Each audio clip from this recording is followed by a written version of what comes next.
दोस्तों, मैं आज एक ऐसे भारतीय की तरह बोल रहा हूं जो सच से मुंह नहीं मोड़ सकता और चाहे जितनी भी कड़वी लगे, मैं वही बात कहूंगा जो सही है। क्योंकि झूठ और दिखावा मोदी सरकार की आदत हो सकती है, लेकिन सच बोलना मेरी जिम्मेदारी है।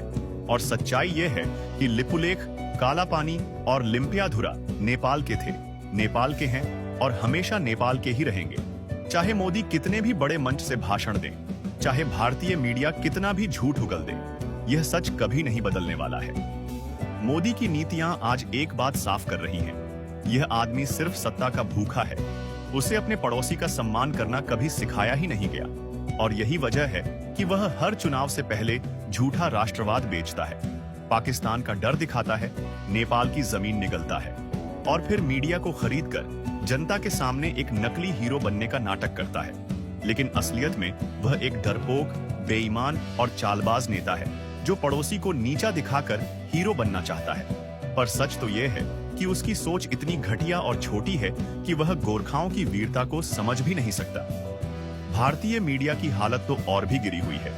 ये वो गिद्ध हैं जो सिर्फ सत्ता की लाश नोचते हैं, जिनकी जुबान पर सच नाम की कोई चीज नहीं बची है।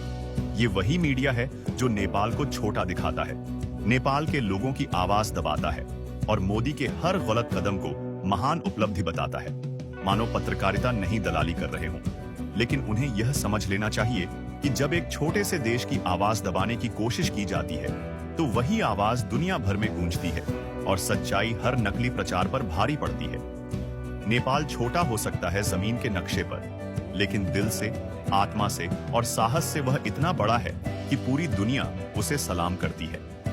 वीर गोरखा जब जय महाकाली आयो गोरखाली चिल्लाकर युद्ध में उतरते हैं, तो अंग्रेज जैसे साम्राज्य घुटनों पर गिर जाते हैं। दुश्मन का साहस जवाब दे देता है। और यही इतिहास आज भी गवाही दे रहा है कि नेपाल को कोई भी शक्ति कभी भी झुका नहीं सकती। मोदी और उनके चाटुकार मीडिया को यह बात दिमाग में बिठा लेनी चाहिए कि नेपाल की धरती को छूना आसान हो सकता है, लेकिन उसे हड़पना असंभव है, क्योंकि उस धरती की रक्षा करने वाले गोरखाली हैं, जिनकी तलवारों और साहस से बड़े बड़े साम्राज्य बर्बाद हो चुके हैं। और अगर भारत यह सोचता है कि उसकी ताकत, उसकी सेना, उसका नकली राष्ट्रवाद नेपाल को डराएगा, तो यह उसकी सबसे बड़ी भूल होगी।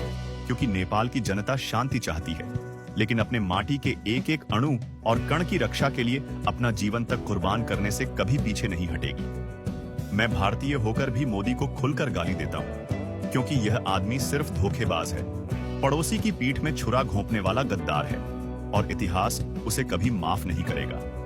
भारतीय मीडिया को भी मैं कोसता हूं, क्योंकि इनकी वजह से भारत का नाम बदनाम हो रहा है, पत्रकारिता की इज्जत मिट्टी में मिल रही है और पड़ोसियों से रिश्ते जहरीले हो रहे हैं। और आखिर में मैं नेपाल के भाइयों बहनों से कहना चाहता हूं, आप गर्व करिए कि आप उस धरती के बेटे बेटी हैं जहां से वीर गोरखा पैदा हुए। आप निश्चिंत रहिए कि चाहे मोदी जैसा पाखंडी कितना भी चिल्लाए, चाहे मीडिया कितना भी झूठ फैलाए, सच्चा भारतीय आपके साथ है और आपके हक की लड़ाई में आपकी आवाज को दुनिया तक पहुंचाता रहेगा। जय नेपाल, जय गोरखा।